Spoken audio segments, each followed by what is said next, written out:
So there's one pretty big way to increase the DPS and just overall stats of your character that I really haven't talked about too much, and that is going to be gems and gemstones. So let's get into the details of pretty much everything you need to know about gems, gemstones, gem dusts, all that stuff, as well as some little tips and things you probably don't know yet. So with that being said, let's get right to it, and let's start off with how to get gems. Well, there's going to be plenty of different ways to get gems, and we'll start off with the easier ones. If you go to your daily missions page and you go to the Toughen Up daily missions, if you see these power mission boxes, you can get tier 1 gemstone boxes, tier 2 gemstone boxes, and small gem dust boxes. Now, an interesting thing about these power mission boxes is the gemstone boxes and the gems that you get from these power mission boxes are not bound to character. They are bound to account. So if you do play several characters and you have alts and you decide to do your daily missions on your alt characters and you do get those tier 1 or tier 2 gemstone boxes, you don't have to use them on that character. You can actually trade these over to your main character if you want. Now, for some weird reason, it doesn't work for the gem dust boxes that you get from these, but it does work for the gemstone boxes. Next up is going to be from your hard dungeons. If you go to the challenge map, we go to the dungeon directory and we go to hard dungeons, you'll see one of the rewards that we get is these gemstone and gem dust boxes. So if you guys are out there running a bunch of hard mode dungeons, you probably realize these are starting to pile up in your inventory. Open them up and you'll see that you get a bunch of gemstones and gem dusts. Next up is going to be a bit of a time investment, something you can do if you feel like you've already done all of your dailies, all your weeklies, and you want to just do something a little bit extra in Maplestory 2, and that is going to be a new currency that I don't think I've actually talked about in any of my videos yet, and the name of the currency is going to be Treva. Now, you can end up getting Treva from level 50 plus PvP zones, and these are going to be these zones over here. And the way that you're going to end up getting this currency is, let's head over to one of these zones as an example. Hey, when you end up finding a monster that has a red name, and you'll see in a second what they look like, when you kill these monsters, there's going to be a chance that it drops a portal. And when you enter this portal, there's going to be some objectives for you to do. And when you end up finishing these objectives, that's when you're going to end up getting this Treva currency. Now, that Heckhog, that's an example. When you end up killing those red-named monsters, that's when you can end up having a chance to spawn these portals.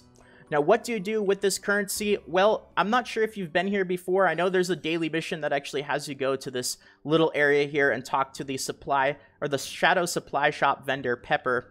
And you can spend this Treva currency on either gem dust boxes or these tier 1 gemstone boxes.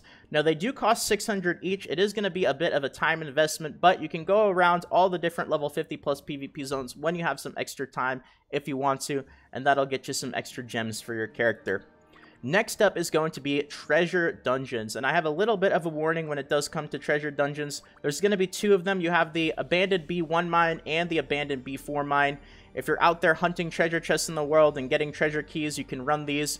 People are selling their abandoned B4 mine runs. If you take a look at World Chat, you'll probably see the going price is actually pretty expensive for these right now. I think people are selling their B4 runs for in the millions of mesos, and I'm not saying don't do them, just be careful. There's a lot of people out there well known for scamming these B4 mines. It's one of the more well-known scams in Maplestory 2 right now, so be careful with people how ask for how they're taking their payment. But this is going to be a way to get gemstones for your character. If you take a look at the loot list for the B1 mines, you'll get these tier 1 gemstone boxes as well as a whole bunch of other good stuff for your character. And in the B4 mines, you can get tier 2 and tier 1 gemstone boxes as well as some other really good stuff. Next up is going to be if you're in an active guild or you have a guild that has some of this stuff unlocked in the guild house, you can buy a whole bunch of gem related stuff. So let's head over to my guild house, which unfortunately we don't have the gemstone vendor yet, but you could still see what it has to offer right now as an example. If you go to the gemstone shop, you could see all the different stuff that you can get. These tier 1 gemstone supply boxes, these gem dust gift boxes, and these gem dust selector boxes, which give you 500 gem dust, but they're very expensive, 50 million guild mesos, and you also have the guild, you have to have the guild gemstone merchant unlocked for these as well. So that's just going to be a list of a few different ways that you can end up getting gems and gemstones. But now let's talk a little bit about gem dusts. Now, plenty of the ways that you can end up getting gemstones are also going to end up giving you gem dusts. As you probably noticed, not only were you getting gemstones from plenty of the things that I just talked about, but also a lot of them had those gem dust boxes attached to them as well. But there's going to be a few other things that you can do to get gem dusts too. Now, if you do end up getting gems that you don't want or don't want to use, you can dismantle them, and you're going to end up getting gem dusts after you dismantle gems that you don't want. Now, there's another method as well, and if you go to the Catalyst page, it's going to be these Obsidian Essences. You can get these from dungeons, killing monsters. You'll probably start to see after playing the game for a little while, these pile up. And the use that these have in the game is, if you end up going to Tria, I'll show you guys. There's going to be a vendor where you can buy an item for 200,000 mesos and end up using 10 of these Obsidian Essences, and that is going to give you a Gem Dust Selection box. The Gem Dust Selection box is going to have 200 Gem Dust of your choice. So the item that you buy is going to be from this shop right here. You can buy, I believe, 5 of them per week, and you can see the weekly reset cooldown period right here. I already bought one of them just to take a look at it and see a bit earlier. And if you go to the Gemstone upgrade, you can see you can create 1 or create 10 of them, but it's going to end up costing you 10 Obsidian Essences and 1 Stellar Glass, which is the item that you buy for 200,000 mesos. Now, the main cost of this is the Stellar Glass for 200,000 mesos. 10 Obsidian Essences, they are not 20,000 mesos each. They're usually a couple thousand mesos each. So you're looking at around 220, 230,000 mesos to get 200 Gem Dusts of your choice. Just keep in mind, you can only buy 5 of these per week. And the box that you get from these is, I think I have one in my inventory. It is this box right here, the Gem Dust Chest. As you can see, you get your choice of 200. Now, let's talk a little bit about upgrading gems. So I have a lot of Tier 1 gemstones in my inventory, but I do have a couple of Tier 2 gemstones. Well, what are you going to end up using all these gem dusts that we've been talking about for? You're going to use them for upgrading your gems. So if you go to Sockets and Gemstones, there's going to be an upgrade page right here.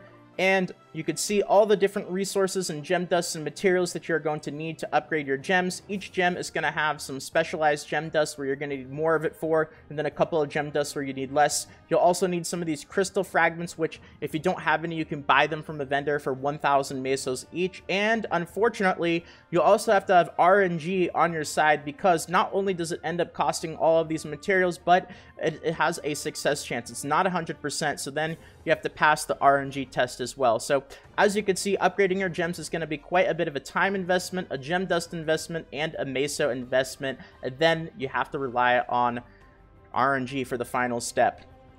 And now, what about using your gems? So you can now make your gems, you can upgrade them, but how can you actually use them? And if you look at some of the gemstones that even I have, and I'm missing a few of them as well, quite a few of them, there's plenty of them in the game, they give you some really good stats. 30 extra bonus attack, that is just from the Tier 1 one. If you upgrade it to Tier 2, these will give you 55 bonus attack each, and you can use several of these. There's a lot of extra DPS and power that you can add to your character, but how are you going to do that? Well, there's 3 pieces of gear that are going to have the possibility of having sockets on them.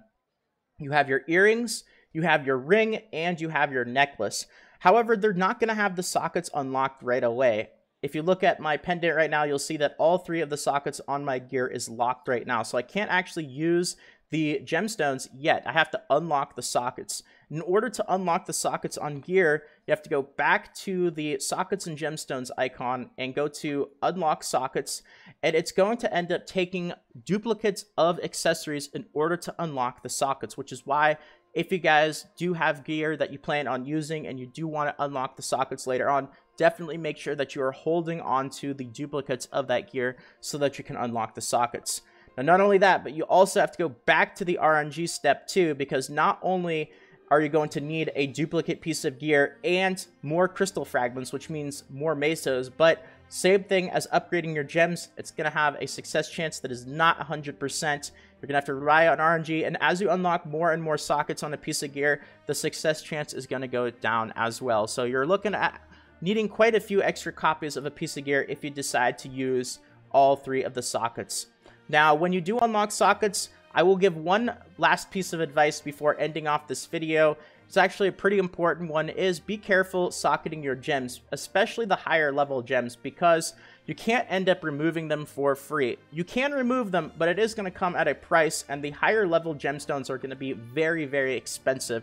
And I'm talking in the millions of mesos just to remove gemstones. So be careful what gems you use. If you don't mind losing your gems or not paying the mesos, that's totally fine if they're maybe tier 1s, but if you're using really high level gemstones, just know that if you do decide to change out that piece of gear later on, or you want to remove the gemstone from the socket, it's going to be very, very, very pricey. So I threw a lot of information about gems, gem dusts, gemstones, socketing, all that stuff in this video, and it's definitely going to be a pretty big way to increase the stats and DPS of your character. So if you guys are getting ready for Chaos Raids or the upcoming content release coming next week, and you haven't worked on your sockets on your character yet, that's going to be another massive way to increase the stats and damage of your character. So I'm sure I ended up missing out a couple of things, but I wanted to fit as much stuff into about a 12-minute video as I could. If you guys have any questions or anything, feel free to let me know in the comment section or on the Discord or Twitter. And with that all being said, thank you guys for watching. I hope you guys enjoyed this video, and if you did, if you want to do a favor, it means a whole lot, and leave a quick like. Thank you so much to those of you guys that do. And if you are new to the channel and you guys want more videos like this in the future, consider subscribing as well. With that all being said, as I quickly mentioned at the end, there is a giveaway going on for the entire month of November. Link is in the description. There's going to be 4 ways to enter for a total possibility of 5 tickets, the easiest of which being a subscriber to the channel, which will give you 2 tickets, and it's going to be for a $50 Nexon NX or $50 Steam gift card for Maplestory 2 merits. The giveaway will end at the end of November, so good luck to those of you guys entering that. That's going to be it for this video. Should see a couple of videos and extra stuff on the channel if you guys missed out popping up on the screen right now. So if you want to see some other videos, feel free to check them out. If not, that's totally fine. And until next time, this is Salt of the Salty Guild, signing out.